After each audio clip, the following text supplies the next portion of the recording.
Bien, écoutez, voilà, c'est mon dernier bébé, c'est comme ça qu'on dit. Oui. C'est une platine que j'ai voulu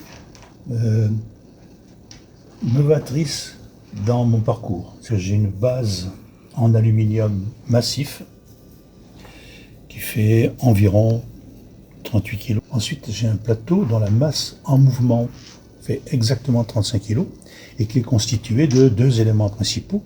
Celui qu'on voit tourner, que j'appelle le plateau, et il est soutenu par un contre-plateau lui-même équipé de ce que j'appelle un circuit magnétique. C'est-à-dire que ce circuit magnétique logé à l'intérieur du contre-plateau permet de soulager la masse d'environ 90%.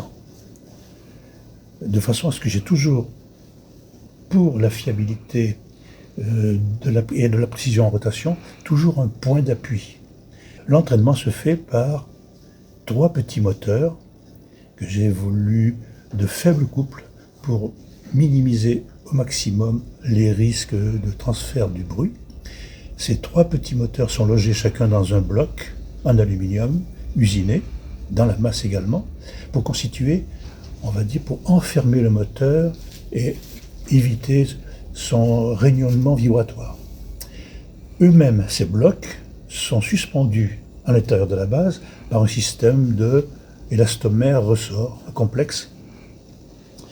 Et ces trois moteurs sont reliés au contre-plateau par trois courroies. Ce sont des moteurs synchrones qui ont 24 pôles et qui tournent exactement à 250 tours minute lorsqu'ils sont alimentés en 50 périodes.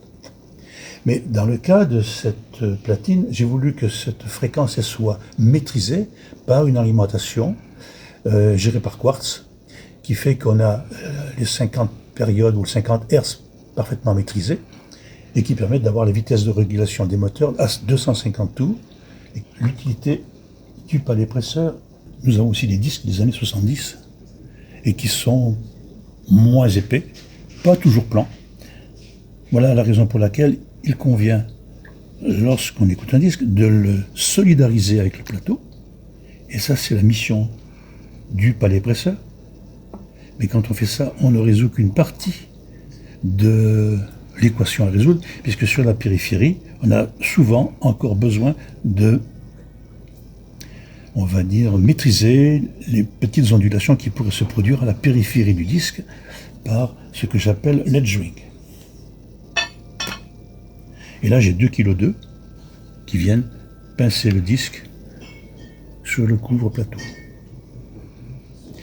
Quand on regarde la forme du plateau, on peut s'étonner de cette forme évasée. En fait, si on pouvait voir par transparence, on s'apercevrait que quelques millimètres derrière l'arête ici du plateau, j'ai les aménagements qui contiennent les moteurs. Ce qui me donne une forme un petit peu originale, que j'appelle en profil parabolique. Et bien sûr, j'ai voulu retrouver le profil de ce plateau en haut et j'ai intégré dans sa forme l'anneau extérieur que j'appelle edging.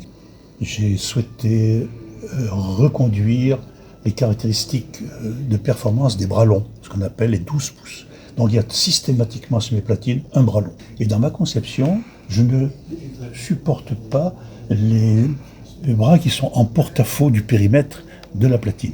Voilà pourquoi j'ai voulu que ce bras soit intégré sur le périmètre de la platine, et j'ai prévu la possibilité d'en mettre un deuxième à l'arrière, qui lui-même serait intégré dans le périmètre de la platine. Donc ce bras long est du type unipivot.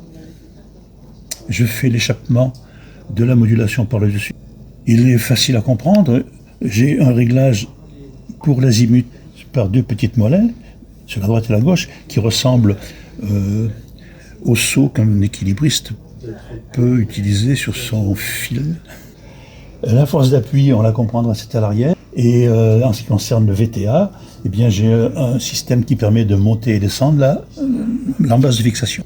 Et comme je suis toujours sur ma philosophie de masse, j'ai voulu que ce bras repose sur une masse suffisamment significative, d'où le design avec l'emploi ici d'une masse qui est également en bronze. L'anti-scatting est tout plus simple. C'est un système qui est facilement réglable et même débrayable. Parce que sur l'emploi des bras longs, il n'est pas systématique. On m'a même, au départ de mon parcours, il y a quelques années, on m'a expliqué qu'un bras long pouvait se passer d'antiscatique. Et pour en terminer, cette masse globale, comprenant le plateau, son circuit magnétique interne et la base, est suspendue. Et l'ensemble avoisine les 85 kg.